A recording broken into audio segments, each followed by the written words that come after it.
sila yung kabuuan, no, ng collective sila na term, kunyari population, lahat ng mga teachers in Region 4A. So lahat yon. So ang population doon, entire group yon. Lahat ng teachers ng Region 4A, lahat ng object, lahat ng element na interested tayo sa population. That is your target population. So specific yon, specific. Pag sinabi naman natin na sample, yung sample naman, you actually get a portion, subset siya ng individual or events or even object ng target population mo para sila lang mag-participate sa study. So, kasi sobrang dami, kunyari kung teachers ng lahat ng Region 4A, so napakarami noon. So just get the sample teachers from Batangas. So kukuha ka lang ng sample. So they have the same characteristics. So dapat makita natin yan ha. Yan. Sa illustration ko, ang population is yung malaking grupo no, ng ginagamit natin. Kaya hindi ba pwedeng gamitin ng entire population, especially pag sobrang laki no, ng scope niya dun sa target population natin. No?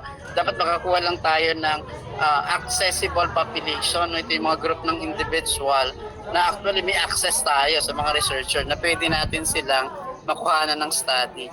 Kaya from the population, kumukuha tayo ng mga sample natin, okay, dinidetermine natin yung size, dinidetermine natin yung boundary, dinidetermine natin yung homogeneity ng sample natin or ng population para the result that we'll be getting from the population, no, sa data natin na makukuha would actually be very evident na invisible dun sa gagamitin natin na sample. So para siya mangyari, no? So dun natin siya titingnan.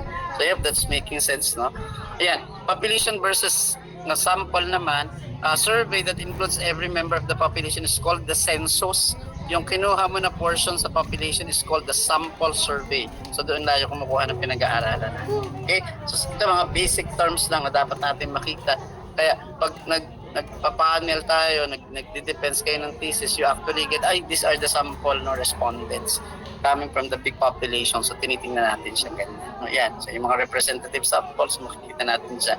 And of course, how do you get no sample? No? So gumagamit tayo ng mga iba't ibang methods. Meron tayong kinagama na mga random sampling, no, tinatawag. So these are procedure na ginagamit natin yung procedure or method para ma-select natin yung sample from the population in which every individual or unit in the population has an equal chance para makuha natin sila, may equal chance sila for being selected. Hindi pa sila nakakuha ng respondent, so pinagamitan siya ng random sampling.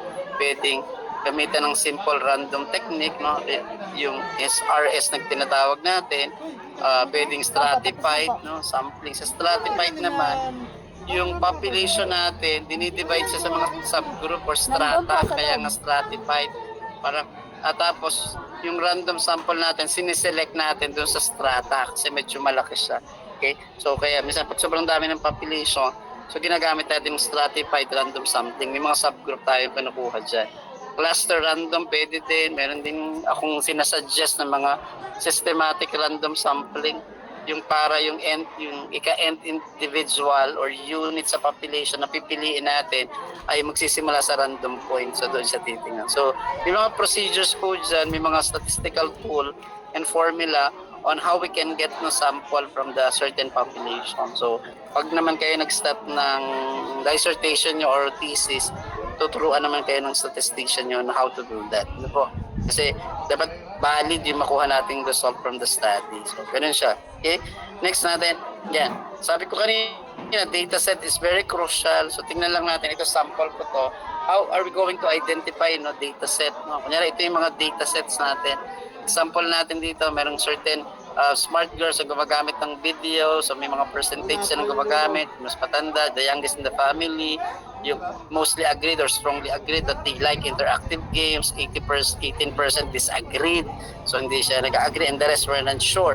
So paano natin ma-determine yung mga data sets dyan natin? So these are all data sets na dapat makita natin. The percentage, yung mga nag-agree, yung number of respondents, yung number ng sinurvey natin, then yung adults. Kunyari dito, 4,500 adults in the Philippines were asked, no? Pag tinanong ko sa inyo, alin dito yung data sets natin, syempre yung population natin na 4,501. So yan yung mga data sets natin. Populations, yung sample, and yung subset natin. And of course, the data set consists of those who answered yes and those who answered no from the respondents. Okay? So, ganun natin siya i-determine. Okay? So, I hope that's making sense. Klaro pa ba tayo? Excuse me. Klaro pa ba tayo? Paki-thumbs up nga po kung okay pa tayo dyan. Okay Kasi, po. Yes po. Medyo terminologies po tayo ngayon, no? Basta lang makita lang natin that population, hindi lahat ng population ay gagamitin.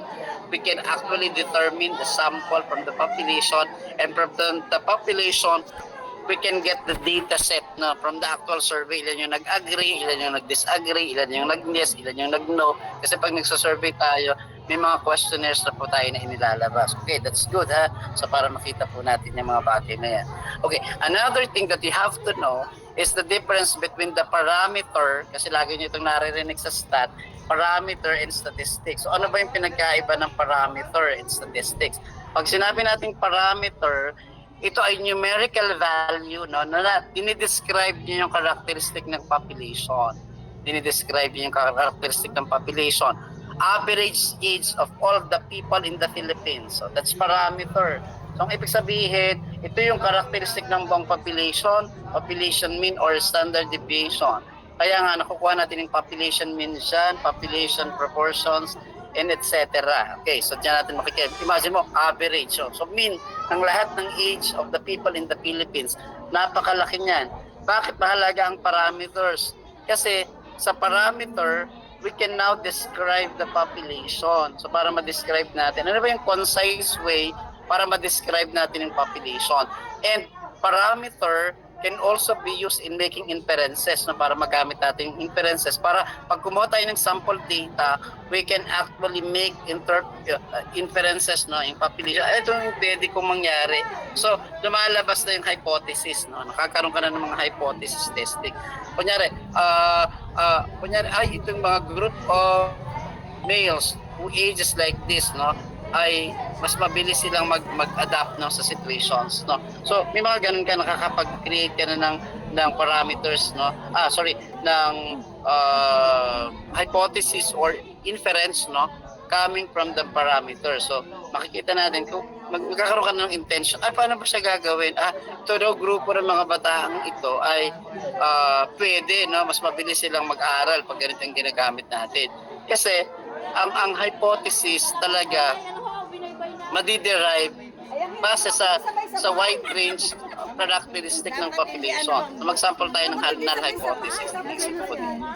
Kunyari, kung may effect daw ang mean score ng mga students na gumamit ng ICT or ng technology sa instruction and those who do not, no? So null hypothesis yan. So may effect ba? May difference ba? So makikita yan coming from the parameters or coming from the population. So doon natin siya makikita.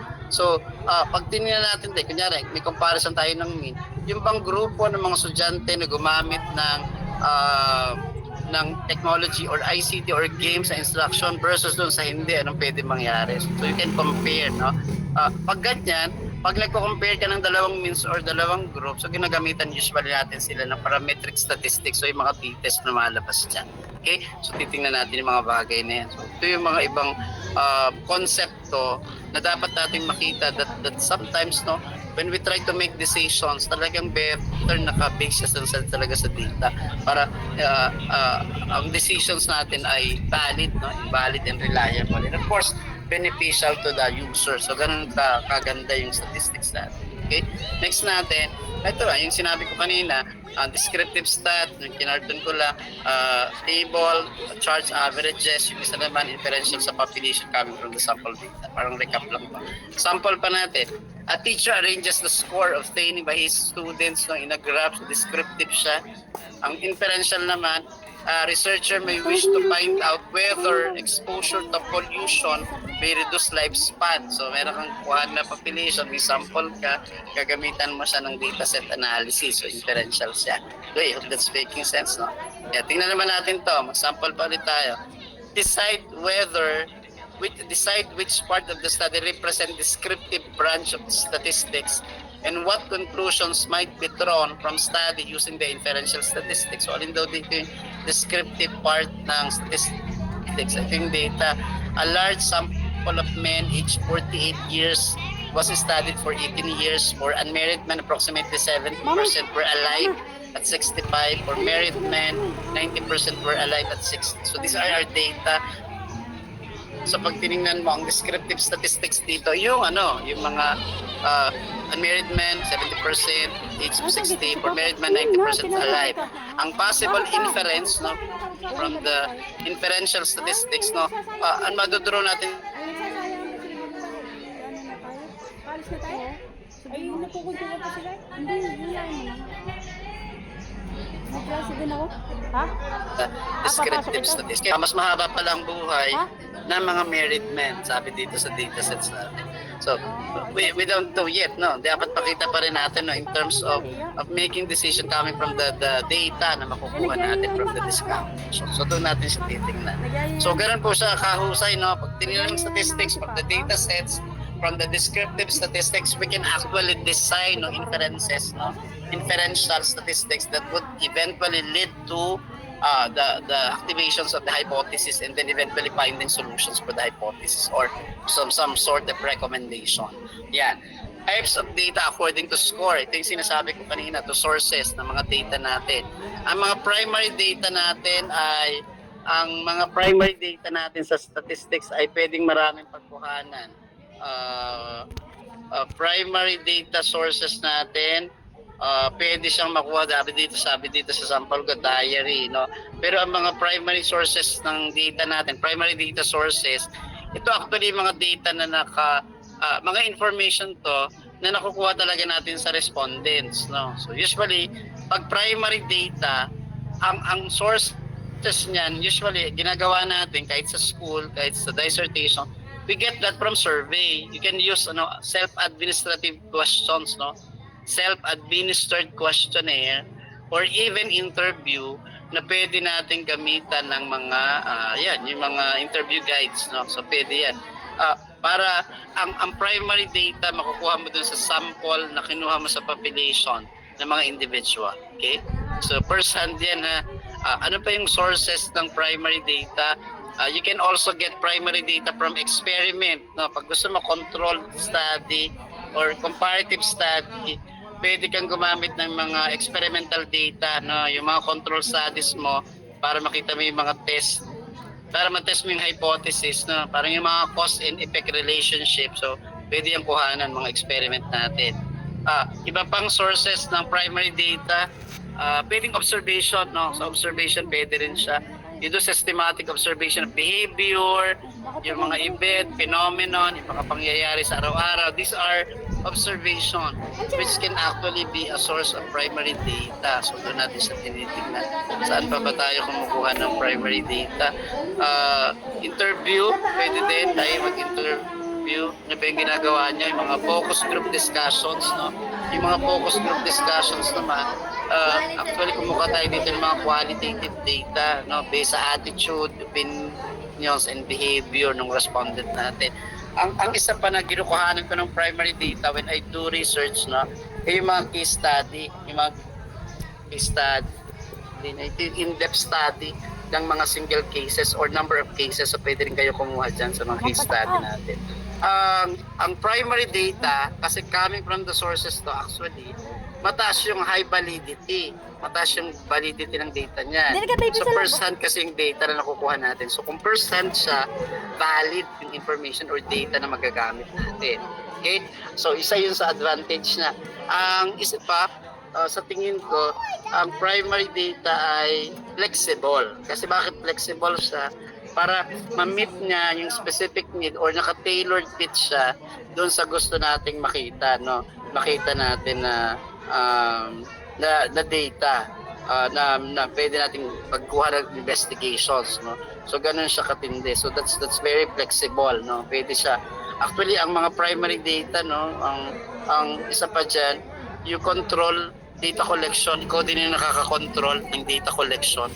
Kasi ikaw yung gumagawa ng collection process, tinitingnan mo na systematic, at saka unbiased yung mga na-collecta mo na data kasi first hand. Kaya nga, pag nagpa-approve kayo ng questionnaire, pag nagpa-validate kayo ng questionnaire, nagpa-check ng reliability, so gumagawa na kayo ng time frame, kailan mo siya introduce. So may control ka over the data. Kaya medyo maganda yung mga primary data sources natin. No?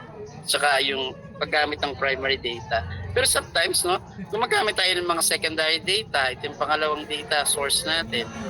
Ito, sabi dito, they refer to information which is taken from published or unpublished, no, data gathered by other individuals or agencies. So, ang pinakamagandang source ng secondary data, kunyari may research kayo, ako dati nag-research sa development studies ko sa UP on early pregnancy, no, teenage pregnancy, kasi isa sa pinakamalaking problema ngayon in terms of development and in terms of education. Wala akong makuhang data, no, mahirap. So I use the secondary data. Ang secondary data kasi ay nag-e-exist na yung mga data nito na kinolekta na ng iba para sa iyo. So someone has collected it. Such as sinong kumolekta? Government agency, yung mga organizations or even other researchers, no. So si government, meron siya mga government report, no. Source siya ng secondary data, yung government report. Yung mga data na collected ng kunyari ng DSWD, yung mga census ng PSA, economic indicators ng DBM or NEDA. So yun pwede niyang kuhanin. Health statistics ng DOH. So possible yun ang mga sources. Tayo sa DepEd, yung mga secondary data natin, yung mga enrollment data, number of teachers, numbers of resources. These are secondary data kasi ginather na yan through a system para immediately magamit na natin. Kaya minsan, you have to mix, no, the use of primary data and validate it with the use of secondary data. So possible siya. Okay. So ano pa ba yung mga sources ng secondary data aside from government report? Sabi kasi dito mga published or unpublished. Pwede kayong kumuha sa mga research journal or academic journal. Journal which are actually reviewed, no, journal o yung mga chinek na natin, yung mga valid na yung mga result ng study. Pwede kayong kumuha sa mga books, no? Online database yung ginagamit yan. Nung ako ay nasa university, ang dami naming online databases na kinukuhanan ng secondary data. So may mga access tayo dyan. Administrative data. Pero yung iba guys, mga kasama kumukuha ng ibang data sa mga social media platform. Ito yung mga tinatawag na social media data. But be very careful on the use of social media data. Hindi siya binabawal. Pero be very careful kasi baka misinformation yung makuha natin. Okay? So titingnan natin siyang mabuti ha. Okay. Now, kung sa primary data, advantage na meron kang control, valid yung data mo, mataas yung validity, very flexible. Ang secondary data naman, sa tingin ko ang advantage nito, ang unang-una is time saving. Bakit mo sinabi na time saving? Kasi wala ka ng effort, so you can save time and effort in the collection. Kasi the data has been already collected. So meron ka ng sources nito. So nakuha mo na siya. Isa pa, medyo matipid to, cost effective to, kasi may mga collected data at saka even may mga analysis na rin yung mga data natin. At saka isa pa, makaka-access talaga tayo sa malalaking mga data sets, no? Especially yung mga sa mga database natin ng government, so malaki yun kasi actually we can collect those data na magagamit nyo sa mga researches ninyo na mas mabilis kasi available mo siya. Kaya pag tinitingnan ko yung mga dissertation title nyo, if you focus on data on enrollment, data on economics, data on achievement, data on ratio of teachers and etc. Meron na tayong mga available secondary data na pwede natin i-magnify in the intention that we'll be trying to validate using the primary data that we will be getting from the instrument na i-design natin. So ganun siya. So ganun siya ka-intend. Dapat makita natin yung element environment. So kung pa tayong element, member, so alam na naman natin, hindi ko na masyadong i-specify.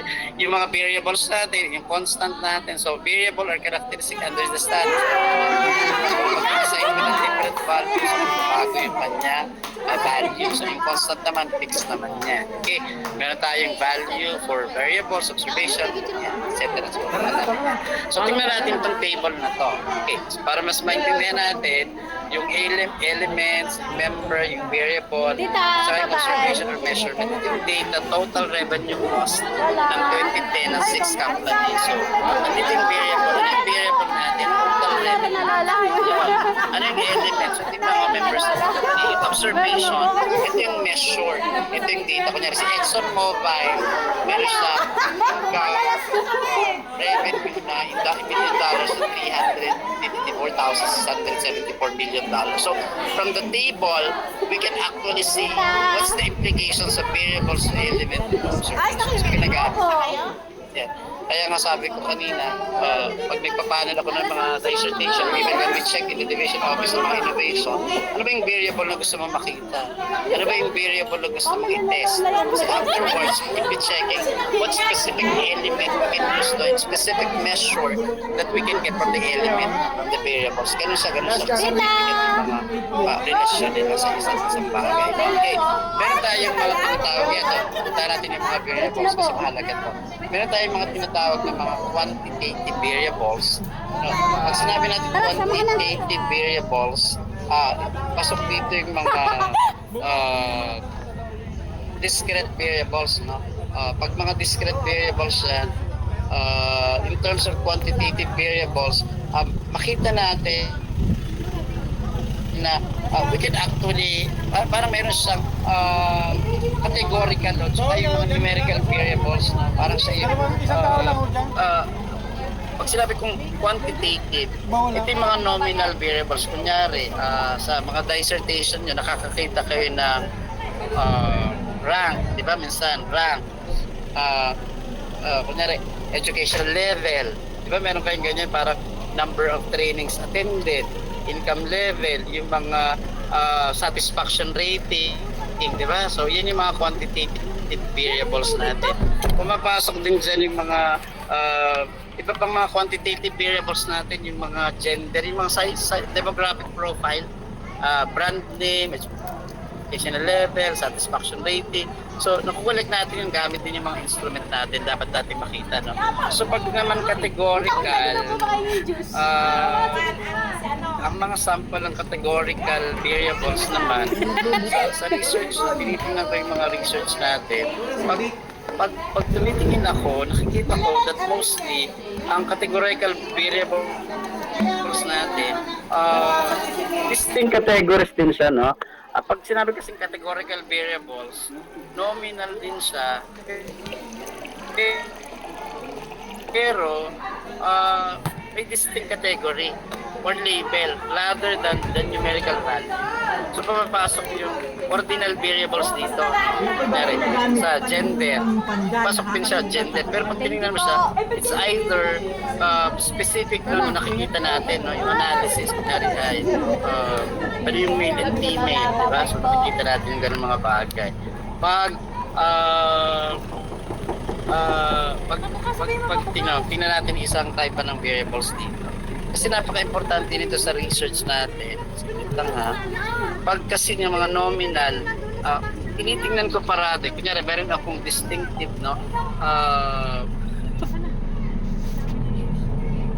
Kunyari, gagamitin ko yung demographic profile ng variables natin. So, variables siya. Dapat mailink ko siya doon sa specific variables na may kaugnayan sa ganitong mga bagay. Kasi kung hindi, masasayang lang yung paggamit natin ng mga categorical variables na to. So, dapat medyo maingat tayo sa paggamit ng mga categorical variables. Kasi, yan, type ng variable, eye color, etc. Kasi these are very distinct in observation. No? Very distinct na siya. Very specific siya.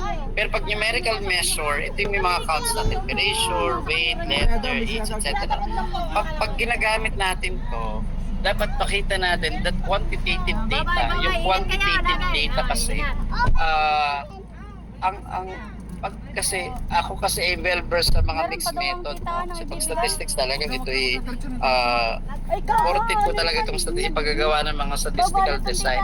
Pag quantitative data kasi, no, ang ginagamit natin mostly numerical data lang siya, pero na-measure natin siya in terms of the numerical form. Kaya yung mga discrete data, continuous data, etc. Pero pag tinignan natin, mas maganda sana kung magagamit natin siya in terms of a more analysis, no? Para mapunta sa analysis method ng quantitative data, yung mga regressional analysis, time series analysis, para makita natin yung mga patterns or trends. Pero dapat madala pa rin natin sila sa qualitative data later. Makikita natin. Dapat may implications. This is a Pero ano mangyayari after which I use another qualitative data. So ginamitan ko siya ng qualitative data. So mamaya makikita natin. Kaya lagi kong ini-introduce guys, no, kasi gumamit ka ng variables ng demographic profile, gumamit ka ng mga other categorical data like mga yung mga may measures, no, may range. So tingnan natin kung paano natin siya iuugnay sa qualitative data para pag gumamit ka, yung decision mo coming from the statistical tool mas mataas o mas maganda yung magiging result. So doon siya ginagawa natin. Okay? Sige. Ayan. Yeah, punta natin yung qualitative data. Ito yung sinasabi ko. Pag naman kasi, pag qualitative data, pag tinignan mo yung qualitative data, we actually assume, no? Nag-assume tayo, these are non-numerical. We cannot assume a numerical value kasi ito yung non-numerical category. No, ang tinitingnan natin dito yung characteristic, attitude, no, and properties ng isang phenomenon. Pag tiningnan din natin, ito yung mga open responses or mga transcript natin, no? Transcript from the interview, transcript from the survey. So diyan natin nakikita ito yung mga nakuha natin transcript from the social media post, no? So kaya pag tinignan natin yung qualitative data, we actually use mga open-ended, mga survey responses na nakakakuha tayo diyan. So maganda yan. Nakakakuha tayo ng mga field notes, no? Nakakakuha tayo ng observational studies at magagamit natin yung mga policy documents na available tayo. Kaya pag tumingin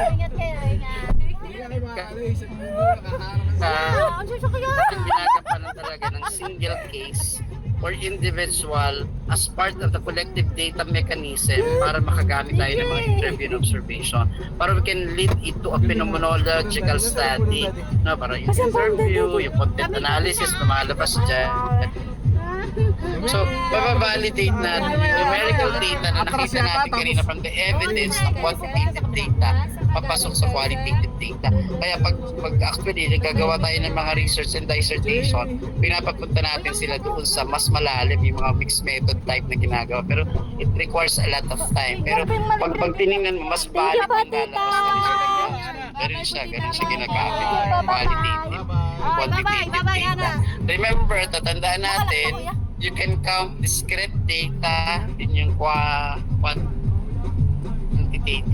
and you can measure continuous data so we can actually magnify very good result from both quality and quantitative. So tandaan nyo yan, napaka-importante niya. Measurement is different from counting.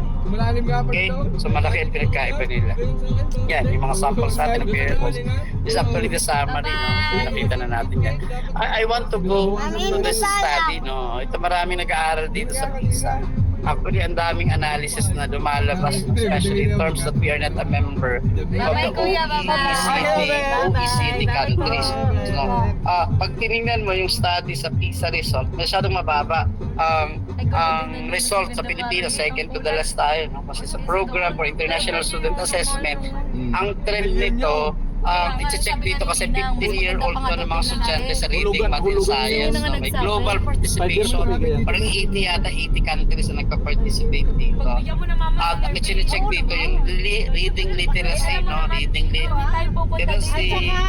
Kahit pagbigyan, Mathematical literacy. The last time that we joined is 2028. Ito yung na-document na second to the last tayo dito. Pero nung pinaka-recent natin, PISA 2022, second pa rin po tayo. So we're very consistent second to the last. No? Consistent for the last 2 years. This year, we joined PISA at from the analysis that we get, ang daming study, ang daming dissertation, no? Ang daming study about PISA. Ang lumabas po dito yung mga well-off countries, no? Well-off countries, no? Ay okay ang technology. Ganda ka na sa sakyan niyo. They use Flip Classroom, no? Tinignan yung Flip Classroom, yung teachers' professional development, personalized learning ng mga estudyante sa ICT. Ito yung magagandang topic ha, pag nagsalat kayo ng dissertation, standardized testing, mga educational report, etc., school funding. So, diyan tinitingnan yung cultural responsiveness, diversity sa education. So, yung mga iba't ibang mga bagay na tinignan. So, upon the study, no, coming from the data, evident, no, or available. So nakagawa tayo ng mga mechanism. Kaya we get 42 sample students from each school. So ang ginawa doon sa 42, binigyan ng technology, we flip the classroom, we train the teachers. They are more inclined with the personalized learning. So binigyan sila ng mga accounts sa Khan Academy, binigyan sila ng laptop, internet, we provide special education intentions, binigyan sila ng support, ang dami, pati mga vitamins, binigyan natin sila. So, ito yung mga educational intervention na ginawa. So the big question is, what would be the possible implication of this educational intervention? Okay, pwedeng gawin ito sa student outcome. May kaugnayan ba? Are there relationship between the educational intervention na ibinigay pagkus doon sa in versus the educational outcome of the student outcome? So pwede siyang makita natin. Kaya pag tiningnan po natin, ngayon, pag lumabas ang result ng 2025 PISA at magandang results, ibig sabihin effective yung mga interventions and mechanism. So there is a direct relationship of all these things that we have prepared for the development of the 21st century skills among the 15-year-olds. So ibig sabihin, if this would be effective, definitely we can also employ that or implement that to other age bracket o yung mga KSA level natin para na sa ganun tumaas ang quality in terms of reading, numeracy, and scientific inquiry. So if that's making success, ganun talaga siya. Pag gagawa po tayo ng study, Para makatulog ka. tingnan mo, ito bang ginagawang intervention has something to do with the development. Kahit ako sa classroom, kunyari magtuturo po tayo sa classroom, nag-introduce tayo ng flip classroom. After 1 month, tumataas yung performance ng mga estudyante ko. I'll be utilizing this. So, tignan ko pa kaya ng technology, lalo tumaas sila. Di ba? So, these are interventions and these are mechanisms that would actually give no support to learners. So, titingnan mo siya. So, may mga findings tayo from there. So, doon natin siya babasin. Okay? So, I hope that's making sense. Okay pa ba kayo dyan? Yun yung mga possible dissertation topics na pwede natin makuha. Yun yung sobrang baba sa math, sa reading and science. Kaya kahit ano pang mga aralin natin, huwag na kayo mag-aral sa iba, huwag nyo nang bigyan ng study yung iba. Let's try to focus on how we can help the students to become proficient in math, in reading, and in sciences. Kasi dito sobrang baba ng mga estudyante natin. Kaya pag tayo magpapakreating ngayon ng mga program sa school, ang focus na lang natin muna is reading, numeracy and literacy. Doon na lang muna tayo magpo-focus kasi ang bata, pag nakakabasa na yan, okay na siya sa math. Sa science, may problems based, problem based skills na siya or critical thinking skills. Medyo okay na yung mga estudyante natin. Very competitive na sila kahit pa paano. Okay? Yan. Okay na yan. Yung statistical graph na tingnan natin. Okay, let's try to look on how do we analyze data from social sciences. Pag sinabi natin social sciences design, ang actual yung ginagamit natin na design is social science research. Kasi tayo nasa field ng education. Ang laki ng perspective sa social science design ng researches natin. Pag sinabi natin social science design, we can use quality and quantitative design. Social sciences researches ay napakalaki ang impact in terms of making possible interventions and innovations for the educational discipline. Napaka-importante. Kasi bakit? We are dealing with human behavior, diverse yung discipline kasi sa social science, psychology, anthropology, economics, pol sci, etc. Pag pinag-aralan po natin yung social science research yung mga ginagawa niyo, ginamitan natin siya ng statistical analysis. Actually, we can improve, makakapag-improve tayo ng mga social policy. Improve natin ang mga social policy. We can even address mga social problems na makakatulong tayo in terms of social problems like yung cost ng visa na sobrang baba, yung mental health sa mga schools natin. So makikita natin yung mga bagay. These are, kasi pag human interaction, napakalaki ng implication ito sa education, especially yung social science researches. Pinapakita dito that effective education has something to do with effective policy and programs ng government. So pwede natin siya. Kaya yan yung ginagawa natin ng mga researchers sa PhD and master's thesis, yung mga social science researchers. Okay? Bakit importante yung mga data analysis, no? Sa social science researchers, sinabi na natin kanina, because it actually help us making informed decision and making a good understanding about the human behavior, and eventually that would yield us to a policy or programs that would help the society. So societal improvement and development. So, kaya pag nag-research kayo sa dissertation nyo o sa PhD, tinitingnan lagi natin yung outcome. Ano yung magiging outcome? Ano yung magiging developmental aspect sa PhD kayo or masters? Dapat may bago kasi that would actually check on the effectiveness or even creation of a more responsive social policy or program that would improve the societal outcomes, education, community, Dito na sa dulo para policies, sigurado. So doon natin siya nakikita. So doon natin siya ipapasok. Kaya ganun ka-importante po yung paggamit ng mga data analysis no, sa social science design. Kasi better policy would actually define a better mode of living, yung para ano pamumuhay natin or societal involvement. So dyan natin siya makikita. So ganun siya ka-importante. Okay? Yan, tinignan na natin kanina. So nakita na natin yung qualitative kanina, quantitative data, and mixed method. Gagamitin pala talaga siya sa social science researches. No? Kaya pag nag-research po kayo sa PhD and dissertation, these are social science researches kung gamit na gamit yung quantitative data and qualitative data. Pero sabi ko nga kanina, bihirang-bihira ang gumagamit ng mga mixed method. No? Mixed method sa research, no, sa statistics, no. Kasi bakit? Nahihirapan kayo kasi that you really have to combine, no, qualitative data. Kasi pag pinag-combine mo yung qualitative data and combine it with the quantitative data, you will get more, parang magiging mas comprehensive, no, yung understanding natin sa research problem. Kasi makikita natin yung strength. Ano yung lakas ng quantitative data? Ano yung strength ng qualitative data? So makikita mo yan. So magagamit mo yung mga multi-data sources na sinasabi ko kanina sa statistics. Gumagamit ka ng multiple sources like survey, interview, observation, or even magiging flexible ka sa mga design natin. Kaya importante din yan. At yung methodology complexity lang ang medyo mahirap kasi you require the expertise. No? We will be required to be more expert on quantitative and qualitative data. So para pareho. Pero pag ginamit mo siya, ang mixed method ay parang ang ganda. Pag research mo mixed method, parang ang ganda ng funding sources niyan. Kasi pag mahuhusay pa mga research natin, we can provide funding, may mga funding agency tayo sa research, may mga scholarship tayo. Bakit?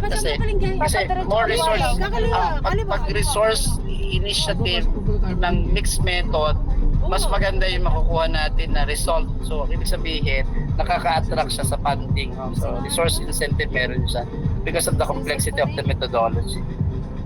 Ano ba yung mga sample ng mixed method na pinagsasama natin ng quantity and quality? Kunyari, mixed method study, pwede natin gamitin sa quantitative data ng student outcome, while magkonda ka ng interview sa mga teacher students to collect qualitative data on program implementation. So yan, mixed method na yan. Pagsasamahin mo siya. Isa pa, kunyari qualitative data sa quantitative data sa survey, sa administration ng paggamit ng mga records, pag-evaluate ng impact ng intervention. Tingnan naman naman yung qualitative focus sa atin na rin. Ang members ng community ay nag-i-involve. Nung kanina may mga nakita ko mga research about community support. So pwede natin siyang gamitan for qualitative data. Okay. But don't worry, no? Kung meron kayong mga statisticians, no? Ang dami na rin pong software na ginagamit namin, no? When we use mixed method, hindi nahihirapan. Ang ginagamit ko yung NVIVO, it's a qualitative data analysis na pwede natin gamitin for mixed research method. So SPSS pwede din, pero very limited. So ang dami. Very interesting kasi yung stats, no? Kasi we recommend policy and better make the good decisions out of the data that we collect. Kaya napaka-importante ng statistics. Yan, yung mga qualitative data, kanina na-discuss na natin yan. i-recall na lang natin yan. Data analysis, sample at triangulations, pwede rin natin gamitin. Okay, so tingnan natin, balikan lang ulit natin review yung mga numerical summary Hindi, yung measures driver ng kasi jeep na yun. static subject natin para makita lang natin na sa numerical number measures, natin yung mga mean, median, and mode. Napakasimple naman yan. Ang mean, median, mode, average lang yan ng all score, no, average. Lagi yung ginagamit yan when you do frequency distribution, pinukompute natin ng mean, no? Napaka-importante ng mean. Saan ba ginagamit yung mean? Siya ay central tendency, ginagamit natin siya usually sa hypothesis testing din. The mean is used in hypothesis testing para mag-compare ka ng dalawang sample mean or dalawang population para ma-compare mo yung means of two sample score. Pwede yan.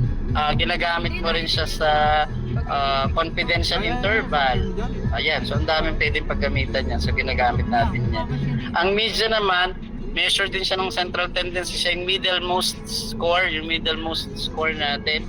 So ginagamit siya actually sa Oo, may bibiling ka din, bibiling sa malaki. data analysis, no? Kunyari, gusto mong makita ang Alam mo yung analysis data, yung survey mo, yung satisfaction rating. So pwede makita dyan sa median, mga satisfaction rating. Usually sa business, economics, ginagamit yan. Social science, yung median ng educational level, or yung median ng isang crime rate, or median ng isang sources ng economic stability. So ginagamit yan. So dyan natin siya Basta pumasok ko diyan. yung mode naman, ito yung most frequently value, used value. So, ang mode kasi ay, siya ulit-ulit na nag-a-appear, no? So, mga nominal data makikita yan. Ang mode ay ginagamit gamit siya sa quality control. Quality control. You actually identify mga defects sa manufacturing industry, so yung customer relations, so ginagamit yan. Educational research survey, so ginagamit ko yung mga modalities natin. Now, pag nag-compute kayo ng measures of central tendency, mean, median, and mode, hindi nito may naman hindi na tayo nagka-calculator, meron na tayo mga software na ginagamit siya. Pero kung wala mga software kayo, you can use Excel. So Excel na lang pinagagamit natin. May built-in na sila na function na nagka-calculate ng mean, median, and mode sa Excel. Nako-compute na yan. So, compute na yan. Python, pwede rin gamitin natin. At yung mga iba pang mga statistical SPSS tools na ginagamit po natin. So, madali na siya. Kasi mode lang naman, ulit-ulit, frequency appearing score, median, pinaka-middlemost, and then the median yung average lang ng lahat ng value. So, you can use Excel para mas mabilis po tayo magsukat dyan. Okay? Yung measures of dispersion naman, ito, ginagamit din natin yung measures of dispersion. Ito yung range, variance, no? And standard deviation. Excuse me. Ang measure ng measures of dispersion, ang tawag dito kasi ay most commonly used ito as measures of variability, no? Dinidescribe natin dito kung gaano na spread yung data or na-disperse natin yung data set. Yung range, maximum and minimum lang yan, difference lang niya yan. Madali siyang i-calculate, no? Kasi outliers lang ang kinetikan din yan. Yung andyan din yung mga quartile, no? Interquartile, etc. sa pasok dyan. Yung variance naman, ito yung average ng squared difference between the value of the mean. So, gamitin niya siya average squared value. So, minimeasure niya ang spread ng database but is sensitive to outliers. So, hindi from maximum to minimum. Siya. Yung SD, yung standard deviation, ito yung root of the variance, ginagamit natin sila ginagamit natin sila para makita natin yung spread ng database set o data set. So yun yung mga pinagagamitan yan. Pwede siyang gamitin sa finance, quality control din, of course medicine, and sa education. So gamit yung measures of dispersion, especially yung range ng mga bata from the top scorer to the least scorer. So tinitingnan siya. Kunyari may recommendations ng scholarship, pinukuha mo yung top up 25% of the class, di ba? Meron ganun. I want to have the upper 25%. So dyan mo siya tinitingnan sa measures of variability. So chinecheck natin dyan.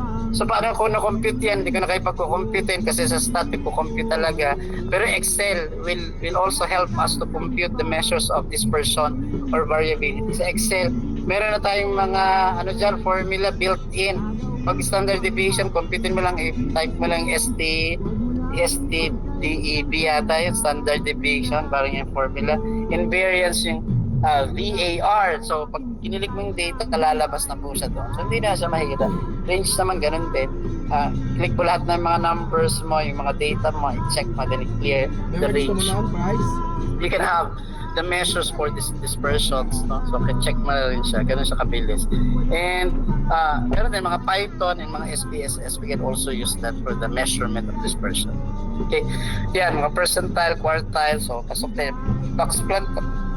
Dito siya ginagamit yung 25% para ma-identify natin yung data distribution. Okay, ito din, mahalaga din to, yung measure ng skewness, if you're familiar, in kurtosis. So, ang skewness kasi, ito yung asymmetry, no? Asymmetry ng distribution, yung hati sa gitna. Measures, ito yung tinatawag natin, kunyari, may positive yung skewness, mas skewed siya sa right. So, wala siyang tail, parang naka-carve to na gano'n. Meron din tayong skewness, no, and kurtosis, yung pag nasa left mas maliit yung tail, so hindi ko lang makita kasi wala ako dito ng table. Pag maliit yung tail, mas matindi yung impact nito sa dun sa transition na gusto natin makita sa data analysis, no? So parang titingnan natin kasi positive yung skew niya, parang nasa peaked na siya ng distribution para makita natin yung ganung mga bagay. So doon siya makikita, no? So parang sa bell curve natin, so nakikita natin yung mga ganyan. Ang kurtosis naman, ito yung shapeness ng distribution. So parang pag high naman ng kurtosis, the higher the probability, ito yung lumalabas lagi, ang extreme value ay mas malaki naman yung tail, no? Heavier yung tail. Pag naman lower yung probability, sa low kurtosis naman ay extreme naman yung value, pero lighter yung tail. So, saan ba natin ginagamit yung dalawang to? I-cite ko na lang, familiar risk assessment to ginagamit sa risk assessment, yung extreme danger, extreme event, yung risk niyan, so ginagamit siya. At saka yung mga identifying outliers natin sa education, so ginagamit ko yung kurtosis and skewness, so doon siya ginagamit. May mga formula na rin tayong ginagamit siya para mas mapibilis natin. And then the next one is yung correlations, no? Correlations natin in covariance. Ito naman, i-check natin sa correlation yung linear relationship, no? Pag positive yung correlation, ang isang variable niya tumataas at tumatanda yung pag-increase. So, ibig sabihin, positive yung correlation, meaning yung linear relationship may tends ng increase, no? Kaya tinitingnan natin. Pag naman negative yung correlation, tinitingnan natin dyan yung variables natin ay nagtitend na mag-decrease. So, tinitingnan siya yung relationship natin sa relationship, no? Ng dalawang variables na gusto nating masay. May mga instrument na rin tayo na ginagamit siya. Okay? Yung regression analysis, napakaganda nito. Ito yung ginagamit natin for prediction of outcome. Like for instance, yung sa 7-Eleven, kunyari yung mga convenience store, meron silang ginagamit na regressional analysis. Sa regressional analysis, tinitingnan kailan ba mas maraming customer yung sa 7-Eleven. So, from the time na na-analyze nila, kunyari, sa gabi usually, so, nagpipredict sila ng outcome na mas maraming customer sa ganong oras. That is based from regressional analysis. So, doon sila nagdadami ng employee or ng customer relations representative para mas mabilis na makakater doon sa mga clients nila or customers. During the morning, wala. Kasi, bakit ka nakapag-regressional analysis? Kasi coming from the evidence, no, ng data collections or ng relevant data na nag-gather natin. So, ganun siya. Napaka-importante din ng regressional analysis sa field ng medicine, no? Analysis ng sa medicine. So, ginagamit din siya para ma-establish natin yung logistic regression. So, tinitingnan siya. Yung linearity. Tapos, kasi pag tiningnan mo, pag gumamit ka ng ang statistical metrics dito na ginagamit, yung R-squared na ginagamit natin, nakakapag-predict tayo ng outcomes, no? Even yung mga stock prices or temperature or blood pressure sa medicine.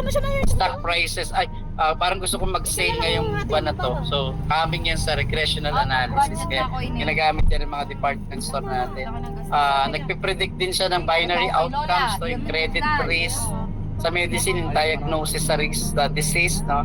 And yung sa customer din natin, turned out and turned in. So, tinitingnan din siya. Isa pa, saan pa ginagamit to? Regressional analysis, relationship ng advertisement. Kunyari, nag-advertise siya, o ilan yung sales, di ba? Titingnan niya. So, malaki yung advertisement na binayad, bakit ganito lang yung sales? So, yan, part yan ng regressional analysis. So, ganun siya ka-importante, no? Ganun siya ka-beautiful yung statistics na dapat natin makita. Okay, pag nag-interpret tayo na nag-summary ng results, so graphs, visualization, concepts, and audience, dapat napapasa siya. Okay? Ito yung pinaka-last topic na gusto kong ituro sa inyo kasi this is very crucial. How are we going to test the hypothesis? Pag nag-hypothesis testing tayo, pag sinabi natin hypothesis testing, very powerful siya kasi in terms of making the research vital for a decision, no? Vital for decisions, and makapag-structure tayo ng evidence no coming from it. So, ang hypothesis testing is a very unique statistical technique, no? Very unique siya. Kasi gagamitin natin siya to make the inference coming from the population based on the subjective data. So, doon natin siya titignan. So, paano ba tayo magka-hypothesis testing? Para sa importante yan, sinabi ko na real-based, real-time, you can validate and practical applications of possible. Kaya ang unang-una natin na dapat gawin muna pag nag-hypothesis testing tayo, mag-formulate muna tayo ng null and alternate hypothesis. So actually, we dinidefine muna natin yung null hypothesis as HO. Yung null hypothesis ay yung assumption that there is no significant difference or significant defect, no? Or effect, no? In terms of the variables being tested. So, H1 in the alternate hypothesis ay mutually exclusive. So, lagi mong titingnan niya na mutually exclusive. Kasi si alternate hypothesis, siya yung magsasabi, there is a statement that there is significance. So, yun ang claim natin. So, from the null alternate and the null hypothesis, no, in the alternate, we can actually get into the relationship. So, makakapag-formulate tayo ng relationship. It's either we favor the null or we favor the alternate hypothesis. Pero before that, we have to make sure that you choose the significant level. So, gumagamit tayo ng significant level. Pag sinabi natin significant level, this is actually a manifestations or chinecheck natin yung dinidetermine natin yung probability na ma-reject natin yung hypothesis whether it's true or not. Yan, so pag tinignan mo, bakit siya true, bakit siya hindi? Kasi from the significant level, so usually significant level gumagamit tayo ng variable siya para ma-check yung probability level. So meron din tayong standard siya. At pangatlo, sa testing ng hypothesis, we actually select, no, pumipili na tayo or we choose, no, a statistical test, no, yung statistical test, whether para makita natin yung difference ng measure ng sample data. Okay, so tinitingnan na natin yan. And after that, pag di-determine tayo ng critical region, no, para makita natin kung valid ba ang null, i-reject ba siya o hindi. And from that, we will be calculating that to test statistics for the sample data. So kaya minsan gumagamit na tayo ng t-test, gumagamit tayo ng parametric statistics, gumagamit tayo ng Pearson, gumagamit tayo ng Spearman's Rule. So depende para makita na natin if the statistical concept that we want to validate, it's either a null or an alternate hypothesis ay possible, no? So makikita natin yan. And from the computed, no, or the calculated statistical analysis, makikita natin ang decision, ano? Makikita na natin yung decision, so you can actually compare, no? Pag nag-compare ka na ng decision, makikita mo na yung tawag dito, yung value, critical value pag mataas siya or negative, makikita natin, ma-determine natin kung siya magre-reject siya or mag-accept ka or mag-reject ka ng null hypothesis, etc. And after that, saka mo lang siya ma-interpret. No? Pag sinabi natin interpretation, so we can actually get the context of the research of the problem. Okay? So marami tayong mga hypothesis test na ginagawa, one-tailed test. Hindi ko rin ito isahin na kasi medyo mahirap. T-test, ANOVA, regressional analysis, ito yung mga ginagamit ko pag nag-statistics ako. Pero mag-sample tayo guys ng mga hypothesis related to students' achievement kasi ito yung mahalaga. Okay, sample ko, gusto kong i-check kung ang mga student, yung math score ng mga estudyante ko na gumamit ng traditional instruction ay iba dun sa result sa score ng math noong mga gumamit ng online instruction. So what will be my null hypothesis? Ang null hypothesis ko dyan, there is no significant difference in math scores between the students na receive ng traditional instruction and those who receive online instruction. So ganun siya titingnan. So yun ang aking null hypothesis. So alternate ko dyan, yung decision ko dyan, students who receive online instruction will have higher math score than those who receive traditional instruction. So mapapatunayan mo lang ito base doon sa value na makukuha natin, ha? Base doon sa computed na natin na test, no? Gagamitin natin so that we can make decision na i-accept ko si alternate hypothesis, no, versus the null hypothesis. Ano pang mga sample na nakikita ko lagi sa mga research, no? Sample pa tayo ng null hypothesis. The use of gamification, yung mga laro sa classroom, has no effect on student engagement. Yan, yun ang claim ko, null hypothesis siya. So ang alternate hypothesis noon is the use of gamification in the classroom will increase student achievement. So whether the claim is valid, so you have to make sure that I have to test it, no, using the test for hypothesis test. Kung ito man ay one-tailed, two-tailed, or what parametric test I'll be using. Kaya saka ko siya mapapalabas. Kaya pag tinitingnan yung mga research, no, doon siya pumapasok natin, no. So, kunyari, related sa educational technology, ano pa mga sample natin? Lagi itong makikita sa mga research, no. The use of online learning platforms has no effect or no relationship with the student's performance. So, dyan natin nakikita.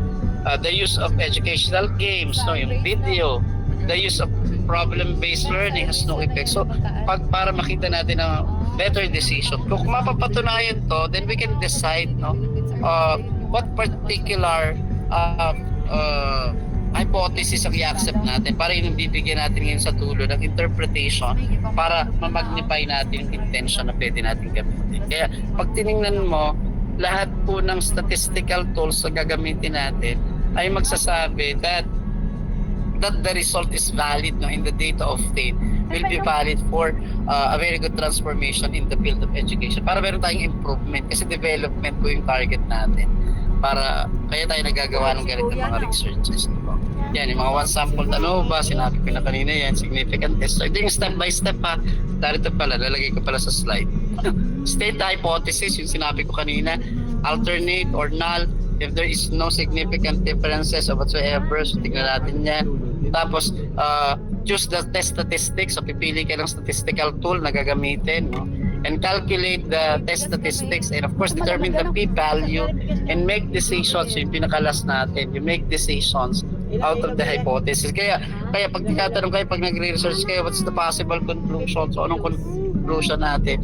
Anong naging result natin? So doon natin siya titignan. Okay? So I hope that's making sense, no? Okay pa kayo? Okay pa ba kayo dyan?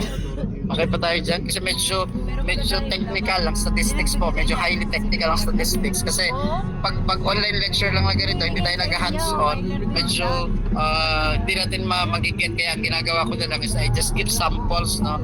Para ma-realize natin yung importance talaga at saka yung beauty ng statistics in making better policy. Doon lang talaga pupunta tayo parati. Okay? So that's good, no?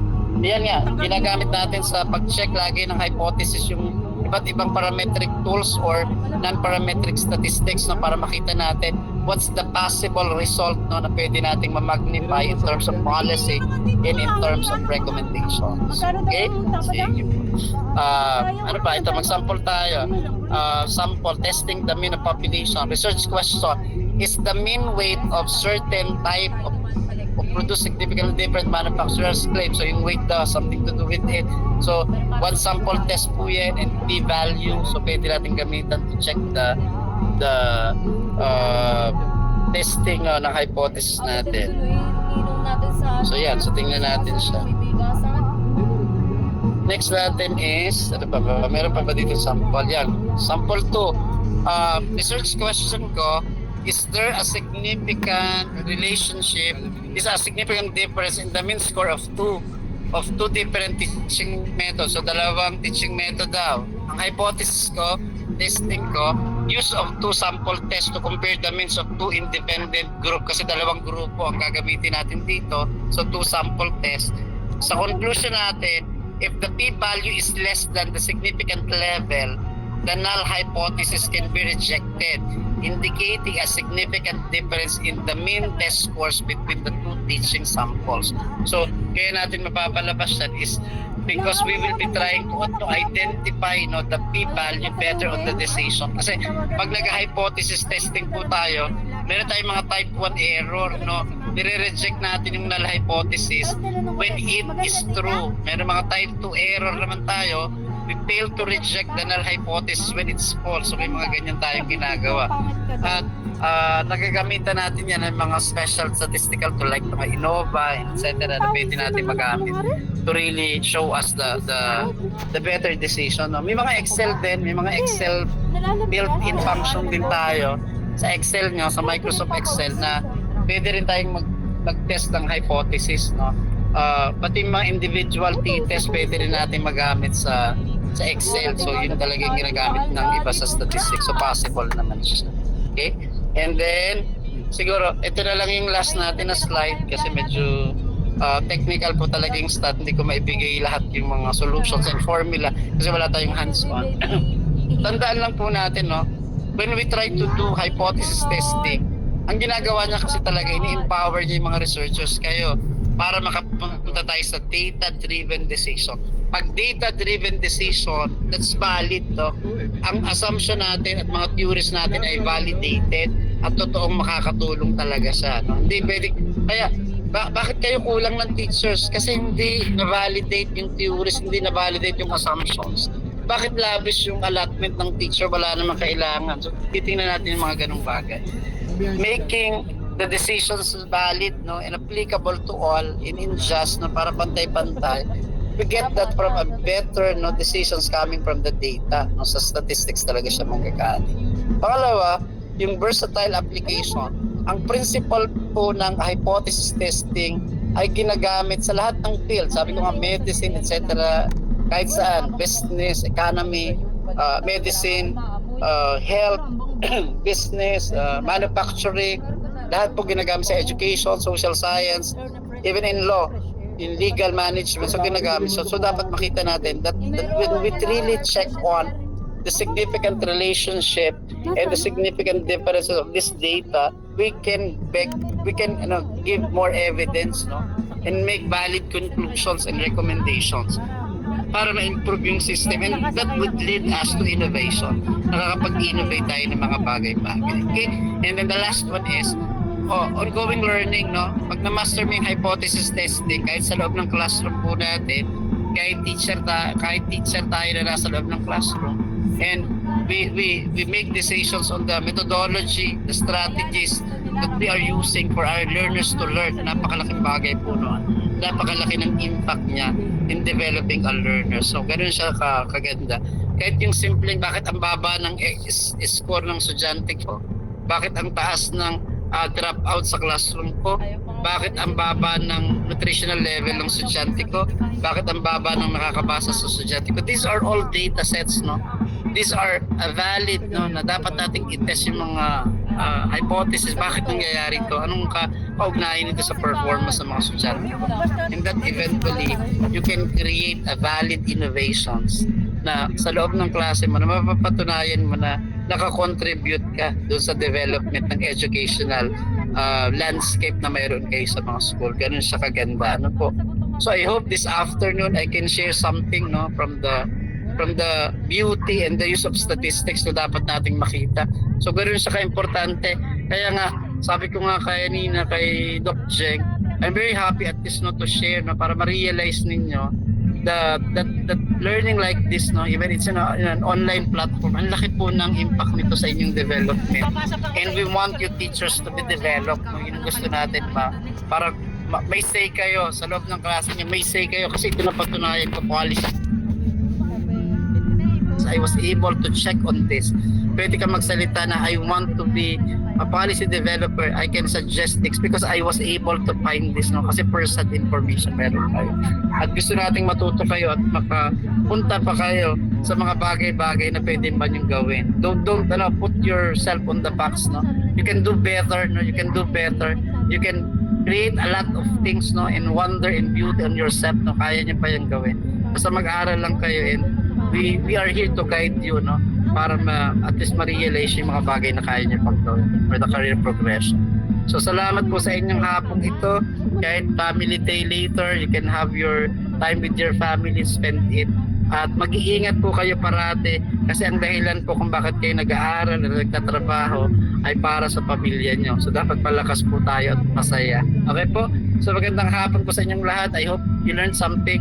I'll be sending the slides to Doc Jeng and some other lahat yung mga Excel formula pero bibigyan ko kayo ng mga sample and you can do hands-on on your own para pag ginamit nyo sa klase nyo magagamit nyo pa rin siya kahit hindi kayo nag-aaral no. So sa klase nyo sa pang-araw-araw na gamitin pwede siyang gamitin. Okay, thank you very much po sa inyong lahat at magandang hapon po sa inyo at mag-iingat po tayo palagi. God bless you all. Thank you po. Ay, thank you so much. you, sir. Salamat din po. Maraming po, sir. Salamat po, sir. Thank you po, Salamat sa inyo. Ingat po kayo. God bless po. Doc Jeng, thank you very much po. Thank you, sir. Opo, sir. Salamat po ng maraming po. Dear students. Sige po, please enjoy the rest of your day po. Pwede na po tayo mag-leave sa link. Salamat po. Sir, thank you so much po. Jeng. Bye po. Good day po. Good day po.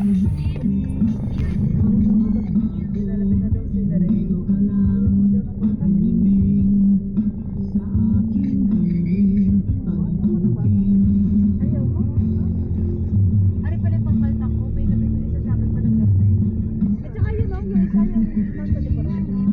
Dalawa sila. Bakit sa amin wala? Hindi, tama.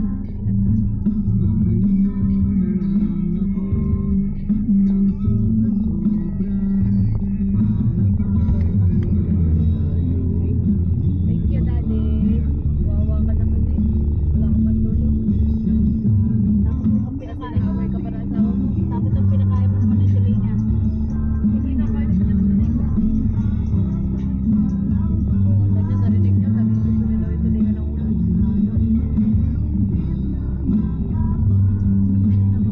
Hindi malasa na iba talaga luto ng lola. Saan niyo gabi nila? Hindi, pinili lang. Hindi ko alam. Diba?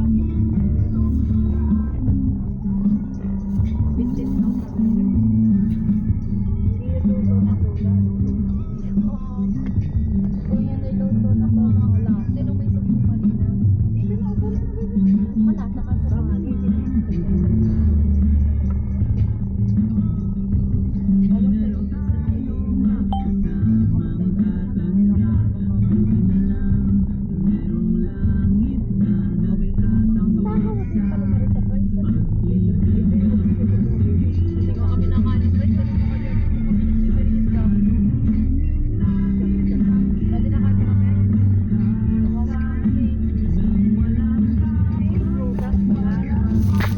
ano sabi niya sa bahay yung mangga.